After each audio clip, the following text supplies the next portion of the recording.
નમસ્તે પ્રિય દર્શકો, સંસ્કૃત વયોનમ ચેનલ પર આપ સૌનું હાર્દિક સ્વાગત છે.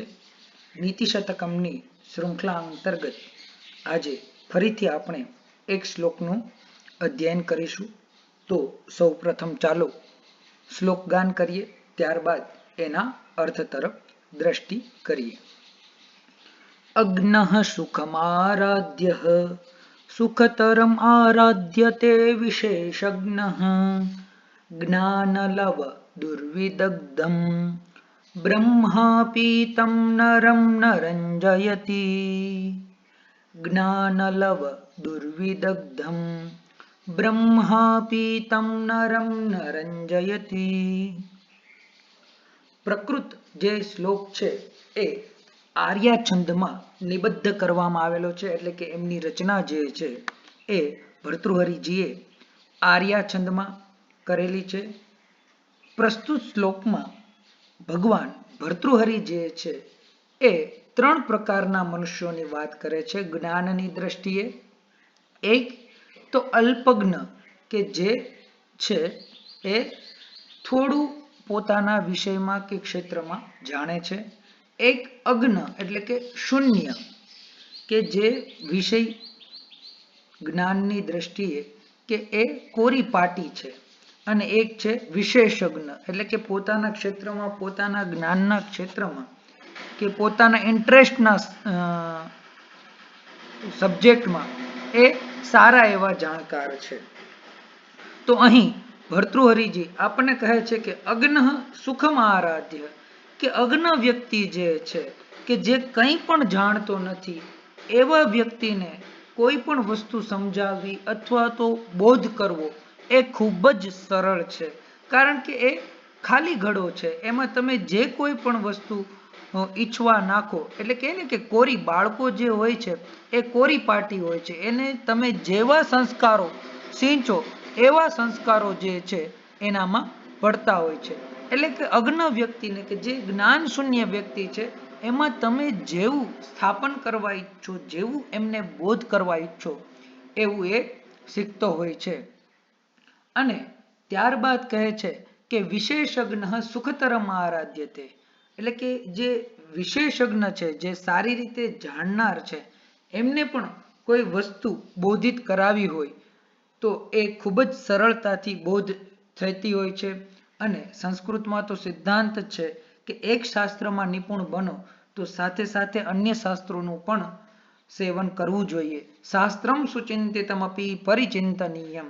એટલા માટે વિશેષજ્ઞ વ્યક્તિ જે છે, એક્સપર્ટ વ્યક્તિ જે છે, એમને પણ સમજાવવા ખૂબ જ જરૂરી છે. પ્લેટોની એક ખૂબ જ સરસ વાત યાદ આવે છે કે પ્લેટો પાસે જ્યારે કોઈ પણ વ્યક્તિ જતા હતા ત્યારે એમને એક પ્લેટો ગુરુ તરીકે એ આવનાર શિષ્યને એક પ્રશ્ન પૂછતા હતા કે તું આ વિષયમાં શું જાણે છે, દર્શન શાસ્ત્ર વિશે તું શું જાણે છે. અને ત્યારે શિષ્ય જે છે એ કંઈ પણ જવાબ એમને આપતા ત્યારે પ્લેટો એમને કહેતા કે તું જે જાણે છે એ બધું પહેલા ભૂલીને આવ, ત્યારબાદ હું જે છે એ તને શીખવીશ. એટલે અહીં જે આ પ્લેટો વાળી કથા જે છે, લોકકથા જે છે, એ આપણને એવું સૂચવે છે કે કાં તો આપણે અજ્ઞ હોય એ વ્યક્તિને શીખવાડવું ખૂબ જ સરળ છે, અથવા તો વિશેષજ્ઞ છે, એક્સપર્ટ છે, એ વ્યક્તિને કોઈ વસ્તુ મૂલવવી અથવા તો પ્રતિપાદિત કરવું ખૂબ જ સરળ છે.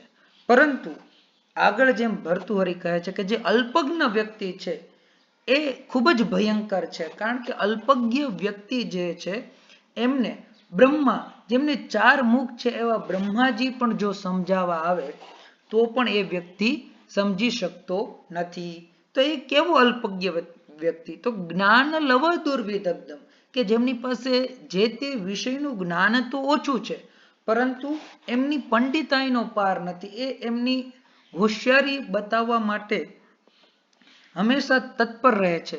તો આવા વ્યક્તિને સમજાવવા જે છે એ ખૂબ જ અઘરા હોય છે કે બ્રહ્મા પણ જો એમને ન સમજાવી શકતા હોય તો આપણે એમને શું સમજાવી શકીએ?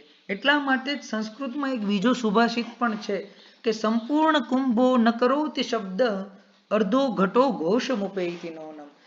આપણે જેને ગુજરાતીમાં કહીએ છીએ કે અડધો ઘડો વધુ છલકાય, તો અહીંયા એ જ ભાવ જે છે એ આપણને અલ્પજ્ઞ, વિશેષજ્ઞ અને અજ્ઞની દ્રષ્ટિએ જે છે એ પ્રકૃત શ્લોકમાં ભગવાન ભર્તૃહરિ સમજાવે છે. વ્યાકરણાત્મક દ્રષ્ટિએ આ શ્લોકને જોઈએ તો અગ્ન સુખમ આરાધ્ય સુખતરમ આરાધ્યતે વિશેષજ્ઞ જ્ઞાનલવ દુર્વિદગ્ધમ બ્રહ્મા અપી તમ નરમ ન રંજયતિ. અન્વયઃ અગ્નઃ સુખમ આરાધ્યઃ વિશેષજ્ઞઃ સુખતરમ આરાધ્યતે બ્રહ્માપી જ્ઞાનલવ દુર્વિદગ્ધમ તમ નરમ ન રંજયતિ. ધાતુ રૂપોમાં મુખ્યત્વે પ્રસ્તુત શ્લોકમાં બે ધાતુઓનો પ્રયોગ થયો છે, જેમાં આરાધ્યતે અને રંજયતિ.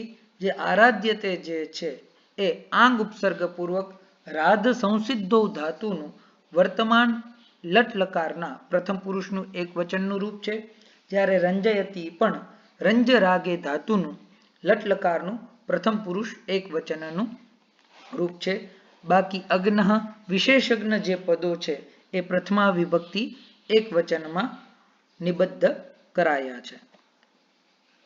પદાર્થની વાત કરીએ તો પ્રત્યેક શબ્દનો જો અર્થ જોઈએ તો અગ્નઃ, જ્ઞ એટલે કે બોધક, અને અગ્નઃ કે જ્ઞાન શૂન્ય. સંસ્કૃતમાં અચ પ્રત્યય કરીને આવા બધા શબ્દો જે છે એ કૃદંતમાં બનતા હોય છે.